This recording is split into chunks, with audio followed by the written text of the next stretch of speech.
Bannayuganda 11 be bayingidde ensiike olwaleero mu mpaka za Uganda International Badminton Championship eziyindira ku Lugogo Indo Arena. Wabula we buzibidde nga babiri bokka okuli Husna Kobubage ne Gladays Mbabazi be basobodde okuyita ku luzanya olw'abazannyi 32 ne beesozze olw'abazannyi 16 abasigadde mu mpaka zino. Kobubage ne Mbabazi balina essuubi okufuna obubonero obunaabatwala mu mpaka za Olympics omwaka ogujja. Ndowooza eno tournament egenda kunyaba buli tournament gy'ozannya olina points z'ofuna bw'eba eri ku road to Paris oba ogenda kufuna points ezikuyambako okuweza points ze beetaaga okuzannya Olympics.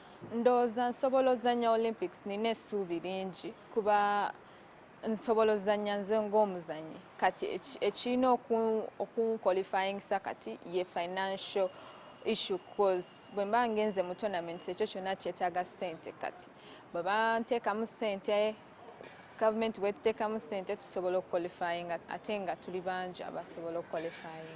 Uganda yawangudde emidaali 13 mu mpaka za Kampala International ezabaddewo ssabbiiti ewedde. Omutendesi William Kabindi agamba nti ne mu mpaka zino asuubira nti abazannyi bakuwangula emidaali egiwera. Tournament zino bbiri eyasoose n'eno tulina okufuna emidaali. Kyekimu era nsuubira nti abazannyi baffe bajja kusobola okukola obulungi okufuna emidaali mu tournament eno. Empaka zino ezatandise olunaku lw'eggulo za kuggwa ku Sande eno.